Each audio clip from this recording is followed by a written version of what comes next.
Don't cross the street. It's dangerous. You can get hit by a car and killed.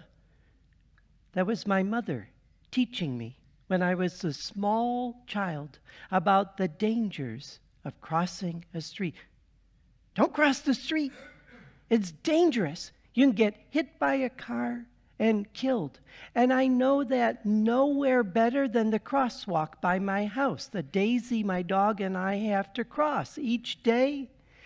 It has been an incredibly dangerous crosswalk.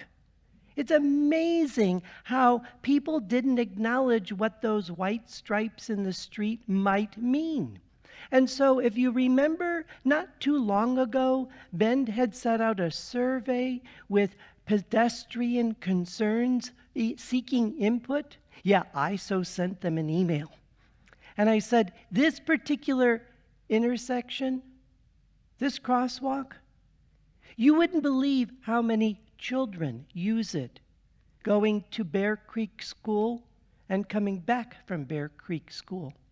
You wouldn't believe how many youth use this crosswalk to go to the skateboard park, which is across that street, to go to the scooter park, to go to the playground, or like Daisy and I, to go to the off-leash park. And so this crosswalk, it's dangerous. I mean, if you want a witness, you can visit with my mother, because frequently I'm on the phone with her and she can hear when I'm getting near all this traffic. And I swear she holds her breath until I get across the street. Don't cross the street. It's dangerous. You can get hit by a car and killed. And so I was excited when the city of Bend came, cut into the road, put in a concrete median, and put signs on each end telling people to stop when there is a pedestrian in the crosswalk. And you know how effective it is? If you can see in these pictures, the sign is all bent out of shape. This is sign number 3. You see, they've already run over. There may be a crosswalk. There may be signs, but that doesn't make this intersection any safer. And you think about it, why do we have all these laws telling us what not to do? Because the reality is, some people are not very developed yet in their critical thinking abilities. And if you understand that concept, you understand why God is the kind of God God is in our first reading from Deuteronomy, where God says, you know what? I've needed to discipline you. I had to give you commandments because it really wasn't working without them. And you remember what the Old Testament commandments were like?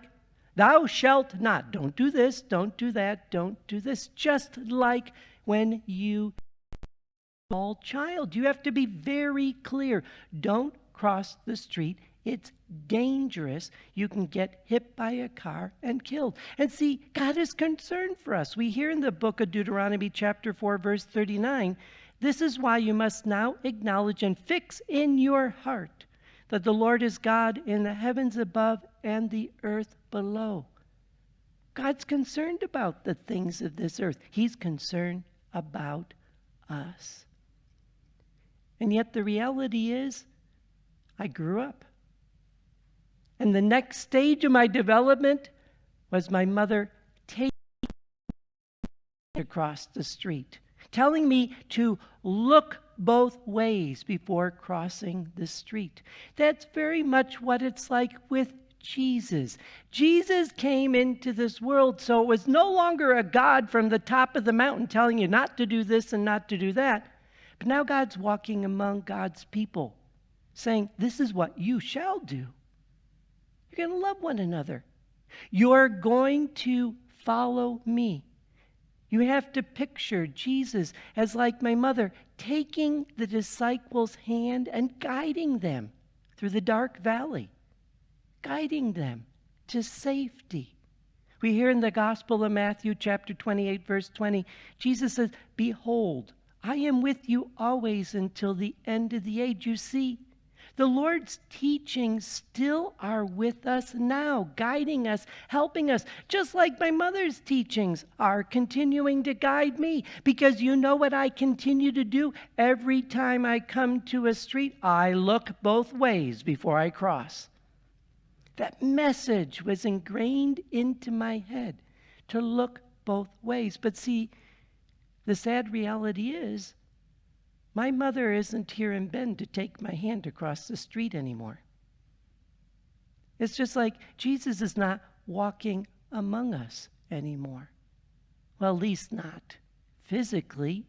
He said he's going to be with us always until the end of the age. And see, that's the brilliant of the third person of the Trinity. You have God the Father, you have Jesus Christ the Son, and we have portable God in the Holy Spirit. Yes, this is the God that can be with us wherever we need to be, that can help guide us. I mean, listen to this beautiful passage from Paul's letter to the Romans, chapter 8, verse 16.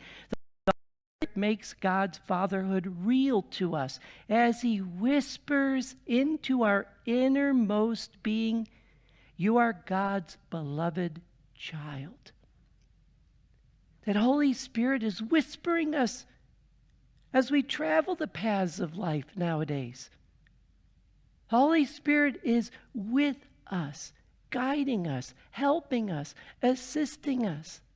You see, the reality is we still need laws today because people aren't all well developed in their critical thinking. We still need Jesus teaching us through his word because we need to develop that critical thinking. But what I love is, who can help us with that critical thinking right here and now, that presence of our portable God, the Holy Spirit? When there's times in our life where we're kind of feeling in that dark valley, if we're kind of feeling unsafe, if we're kind of feeling uncertain, if we're kind of feeling lost, all it takes is a little prayer. Come, Holy Spirit. Boy, I could use your guidance right now. Come, Holy Spirit. Help my thoughts. Come, Holy Spirit. Remind me to look both ways before crossing the street. Come, Holy Spirit. Guide us. Today we celebrate that great mystery of the Holy Trinity, the Father, the Son, and the Holy Spirit. It's one God. Just like I only have one mother.